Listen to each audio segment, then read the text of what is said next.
everyone, and welcome back to a new episode of the Heartpanorama podcast. I'm your host Michelle, and today's topic is how I got into songwriting and which singers or musicians inspired me throughout the years. In last week's episode, I talked about what music means to me, so if you haven't listened to that episode yet, feel free to check that one out after you listen to this podcast episode. I will put the link in the description below. As always, here is a quick disclaimer that any mentions of brands, products, or services in this podcast are only included for discussion purposes and are not paid or sponsored in any way.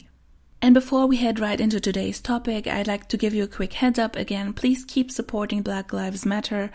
The movement is important and we have to keep supporting it. So check out the link in the description. It's blacklivesmatters.card.co. And now, without further ado, I'd like to start with today's episode. So basically today I'd like to talk about how I got into songwriting. Like I told you in last week's podcast, I started exploring the kinds of music I enjoy in my early teenage years, and I've always enjoyed singing, so I usually sang along the songs that I listened to. I think I was about 15 when I thought it'd be cool if I could write songs by myself, so I'd have my own songs to sing. In summer 2010, when I was 16, we had a project week at our school where we could pick a project of our choice, and one of them was actually about songwriting. So I took the opportunity and went for that project group, and we had 3 days to write a pop song about the founder of our school. And there were 2 teachers who were leading that project. There was one music teacher and one English teacher, and they explained to us how the basics of songwriting work, and then we could get together in smaller groups that ended up being bands and wrote our songs together. So we wrote the lyrics first and then composed a melody, and finally we practiced the song, which we got to perform at the school's summer festival. So yeah, I co-wrote my very first song in June 2010, which makes this year my 10th songwriting anniversary. A few months later, I finally tried out writing a song all by myself and finished 10 songs by the end of that year. When I posted one of them to my Facebook page, it found a huge popularity among my Facebook friends. That actually encouraged me a lot, so I kept going and wrote a bunch of other songs. In 2011, I even tried out uploading my songs to YouTube, and that was my first try, but my videos pretty much flopped over there. I didn't get that many views. Instead, I got more dislikes than likes, and I also got mean comments. So that actually discouraged me. And I made myself a SoundCloud account instead, because creating the audio was way easier for me than create a visually appealing music video on a low budget. Looking back, I think it's kind of sad how I let myself discouraged by strangers on the internet. But you have to keep in mind that I was only 17 and wasn't as self-confident as I might be now 9 years later. I'm not saying that I'm 100% self-confident now, but I'm definitely more so than I was 9 years ago. However, like I said, I switched to SoundCloud and uploaded my songs over there instead, and even though I didn't have that high-quality equipment I used to record with my iPod and my phone, it seemed to be enough for my friends to listen to. A bunch of my songs are actually still up there, so until I upload my new recordings to my other YouTube channel, feel free to check the old recordings out at soundcloud.com/MichelleAngeliMusic, and as I upload the new recordings, I might gradually replace the old ones. Anyhow, about the actual songwriting, in my last podcast I told you I was playing the piano and the guitar. So when I started out, I wrote and composed my songs with the help of the piano, which led to many songs ending up in weird keys, and I actually had to transpose most of them before I started my re-recording this year, partly because over the years my voice range has also expanded and some keys are more comfortable to sing in now. Starting 2012, I began composing songs on the basis of which chords I was able to play on the guitar, which I picked up playing the year before. Nowadays is sort of a mix, I guess, but I still think it's easier to write songs on the piano, but probably it's because I've played that instrument 10 years longer than I've played the guitar. Regarding the process of songwriting, in the beginning I used to write the lyrics first and then compose the melody, just like I learned in that project group at school, but sometimes parts of the melody just come to my head and I try to find the accompanying words for it. I've seen a few musicians on YouTube, for example, who compose the melody first and then write the lyrics.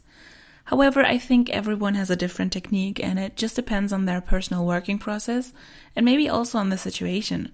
Like for me, it's way easier to find a fitting melody for the lyrics than the other way around. But sometimes I come up with a nice melody, for example, for the bridge of the song, and then I'll have to write the lyrics afterwards.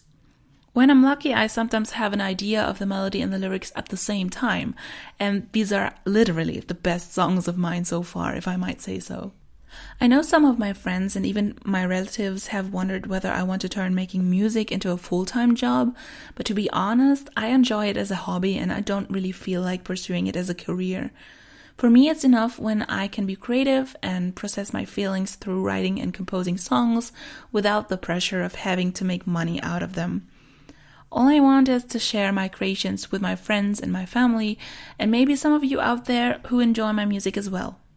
Anyhow, let's get to part 2 of this podcast episode, which are the singers and musicians who inspired me. So now I've talked enough about how I started songwriting and what the process looks like for me. But what does my music actually sound like and who has inspired me? Over the years, whenever people ask me what kind of music I compose, I've sometimes struggled to describe it properly. But I think I know now what my songs sound similar to. When I was writing my first songs at 16 and 17, I was already a fan of Taylor Swift and Pixie Lott, and I think their music has influenced me quite a bit.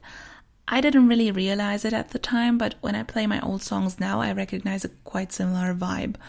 I think when you listen to some of my first songs, you also recognize a similar style to Taylor Swift's music from back then. And with Pixie Lott, I think I was mostly influenced by her ballads. I've actually been trying to not only write ballads and country-sounding songs, but I don't know if I succeeded in making them sound more pop music-ish. Anyhow, I think it's not only up to the song's melody itself, but also the way it's produced that decides the song's tone. In my re-recordings, I'm currently trying to find out what I can do with the songs to make them sound less lame, but we'll see if I succeed. As a side note, maybe it's just me thinking that my old songs sound lame because I've known them for 10 years already, but I've already re-recorded the first bunch though, and somehow I like them more than I did in the past years.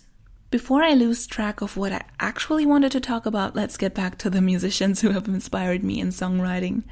So in the first years that I wrote songs, I listened to a lot of music by Taylor Swift and Pixie Lott, as I said, but also Colby Calais, or Kaya, I'm not quite sure how she pronounces her own name, Selena Gomez, Jesse McCartney, and later also Ariana Grande and Olly Murs.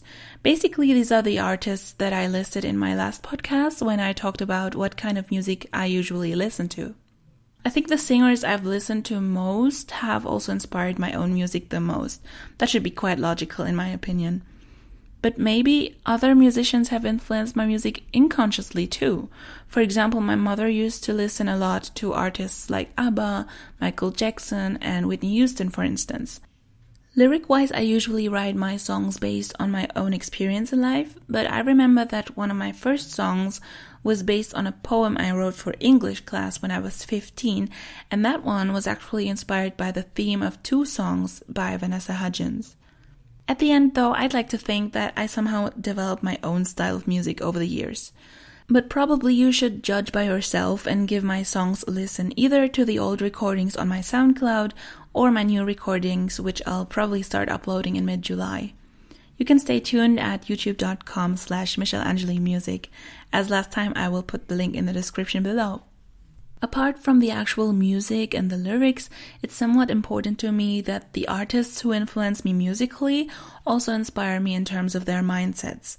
That's why I'm really glad that my favorite singers like Ariana Grande, Taylor Swift, and Selena Gomez still seem to stand for the beliefs that I identify with as well. And that actually wraps up today's episode. Thank you so much for listening until here. Please give this podcast a like and leave a comment. Please also subscribe and activate the notification bell to stay tuned. I know this is the last episode of the Heartpanorama podcast, but I hope you enjoyed the topics, which, if you paid attention, revolved around the theme of media of different kinds. If you've listened to my podcast since the beginning, you might know that I try to insert something media related here and there whenever I can, as I have studied media management at uni, and I just love to talk about these kinds of topics. I haven't decided yet how I'll be handling the next podcast season, but I was thinking to plan it for the late summer or autumn this year, so stay tuned. Until next time, be sure to check out my upcoming music, and you can do so by subscribing to youtube.com/MichelAngeliMusic. Always stay safe and take care. Bye!